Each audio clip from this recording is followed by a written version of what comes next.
Welcome back. हमने cognitive domain, affective domain के बारे में तफसील से डिस्कस किया। अब जो है हम साइकोमोटर डोमेन को भी देख लेते हैं कि ये साइकोमोटर डोमेन है क्या चीज़। ये तीनों जो डोमेन्स है ये ब्लूम टैक्सोनॉमी के अंडर आते हैं और इसमें हमने कॉग्निटिव डोमेन को डिस्कस किया, जिसका थोड़ा ओवरव्यू मैं आपको दे दूँगा। कॉग्निटिव डोमेन सबसे पहले 1956 में बेंजामिन ब्लूम ने प्रेजेंट किया था और इसका फर्दर 5 सब इसके ग्रुप्स बनाए थे या सब इसके जो है लेवल्स बनाया गया था।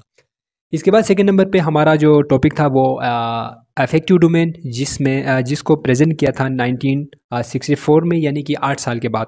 8 साल के गैप इन दोनों के बीच में है।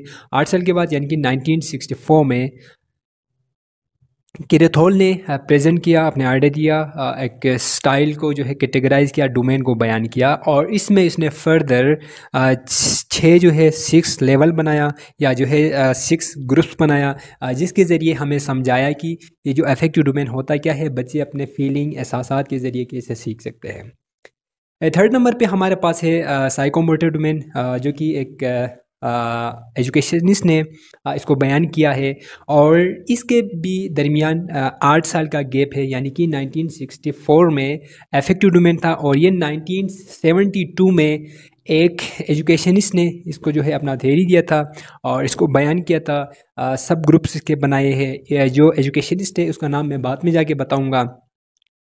साइकोमोटर जो डोमेन है इसके एग्जांपल्स हम 2 स्टोरीज के ज़रिए समझने की कोशिश करेंगे।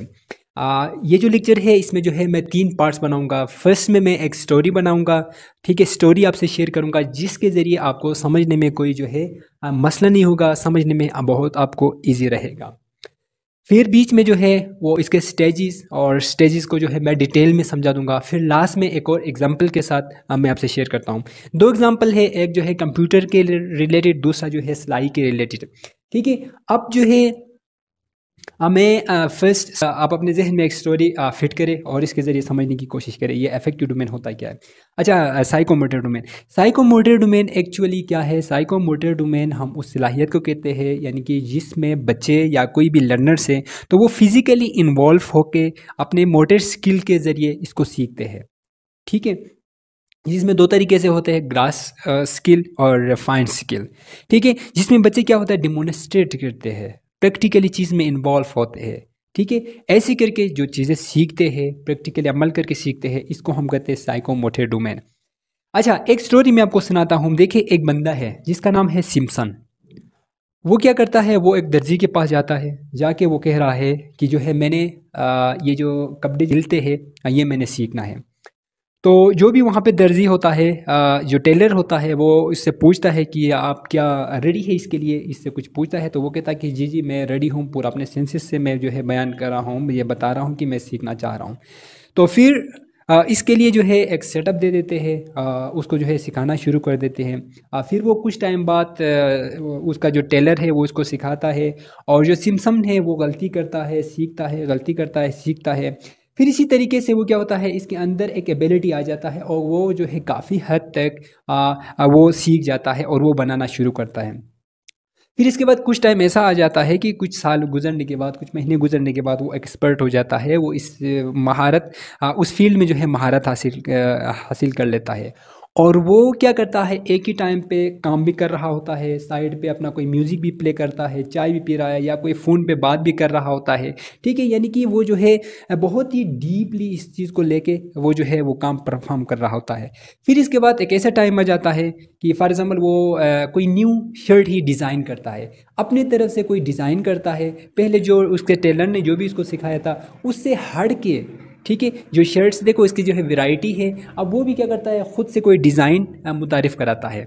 तो इसी तरह इनकी जो है पूरे स्टेजेस यहाँ पे कंप्लीट होते हैं। अब आते हैं इसको जो है फर्दर हम डिटेल में बात करेंगे। अब देखिए, पहला जो ये जो थ्योरी प्रेजेंट किया है ये सिम्पसन ने 1972 में प्रेजेंट किया था और इसने जो है इसमें 7 इसके लेवल्स बनाए हैं या जो है फर्दर उसके ग्रुप बनाए गए हैं। पहला जो ग्रुप है उसमें इसको कहते हैं परसेप्शन। परसेप्शन क्या है? देखिए, परसेप्शन अपने सेंसेस के ज़रिए चीज़ों को समझना। बच्चे क्लास में होते हैं, अपने मेंटल लेवल, इनके जो भी 6 सेंस है उसके ज़रिए वो रेडी हो जाते हैं, इसको कहते हैं परसेप्शन। सेकंड नंबर पे हमारे पास है सेट। सेट का मतलब ये कि रेडी, वो फिजिकल रेडी, मेंटली, ठीक है, इमोशनली वो जो है सीखने के लिए बिल्कुल रेडी हो जाते हैं। थर्ड नंबर पे है गाइडेड रिस्पॉन्स। गाइडेड रिस्पॉन्स जिस तरह मैंने आपको कहा, जिसमें हम क्या करते हैं, बच्चे को प्रैक्टिकली कुछ सिखाते हैं और वो क्या करता है, ट्राई एंड एरर करता है। जिस तरह टेलर का मैंने एग्जांपल दिया था, जिसमें हमने जो है उस सिमसम को सिखाया था, उसके टेलर ने, उस्ताद ने। फिर वो क्या करता था, वो जो भी उसको सिखाते थे वो जो है सीखता था, प्रैक्टिकली करता था, फिर गलत करता था, फिर इसको ठीक करता था, इसी तरीके से वो सीख रहा था। इसको कहते हैं गाइडेड रिस्पॉन्स।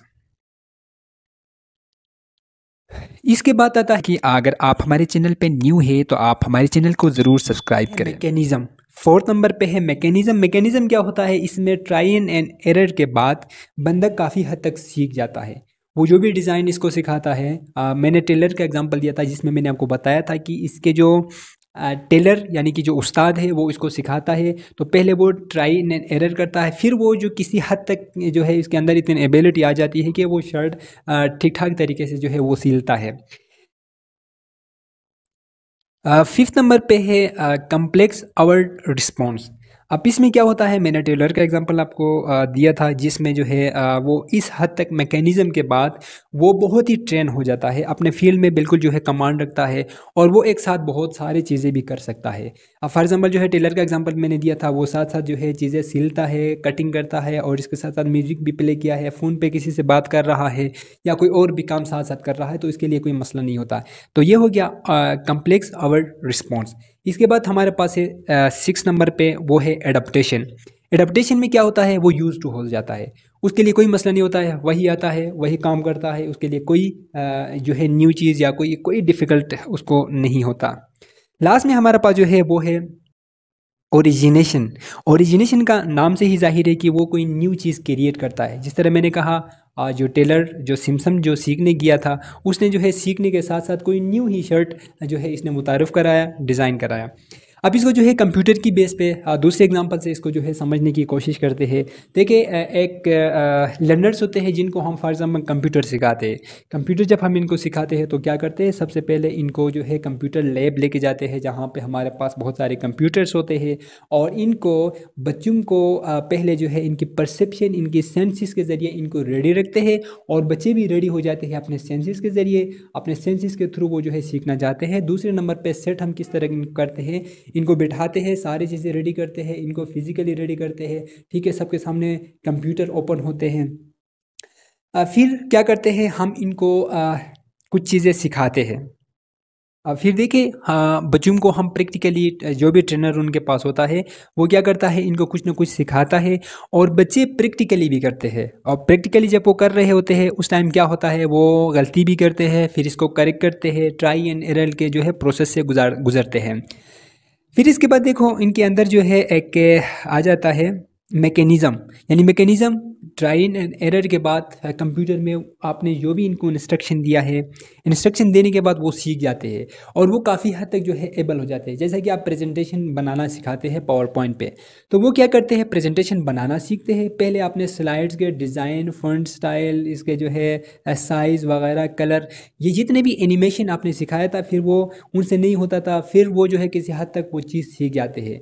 इसके बाद वो जो है फिर फिफ्थ स्टेज पे जाते हैं कि वो मतलब इसमें माहिर हो जाते हैं, एक्सपर्ट हो जाते हैं और प्रेजेंटेशन वो ऐसे बनाते हैं, इनको मज़ा आता है। प्रेजेंटेशन बनाते हुए क्या करते हैं, म्यूज़िक भी प्ले करते हैं, साथ साथ जो है कोई और गेम भी खेल रहे होते हैं और अपने दोस्तों से भी बात कर रहे होते हैं, तो इनके लिए कोई इशू नहीं होता, यानी कि वो अपने फील्ड में एक्सपर्ट होते हैं। फिर जो प्रेजेंटेशन आपने इनको सिखाया था, इसके बाद वो इतना एबल हो जाते हैं कि वो यूज्ड हो जाते हैं और ख़ुद से कोई प्रेजेंटेशन बनाते हैं। अब एनिमेशन आपने एक ही तरीके से एनिमेशन इनको सिखाया था, अब वो लोग क्या करते हैं, हर सेंटेंस, हर वर्ड, हर चीज़ में वो खुद से एनिमेशन डाल के कोई न्यू चीज़ ही जो है ओरिजिनेट करते हैं। तो ये ओवरऑल एक मैंने आपसे डिस्कस किया चीज़ें।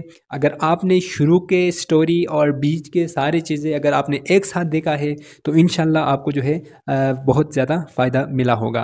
नेक्स्ट जो टॉपिक है वो स्लो टेक्सोनोमी के ऊपर, यानी कि student structure of the learning outcomes के बारे में हम जो है डिस्कस करेंगे।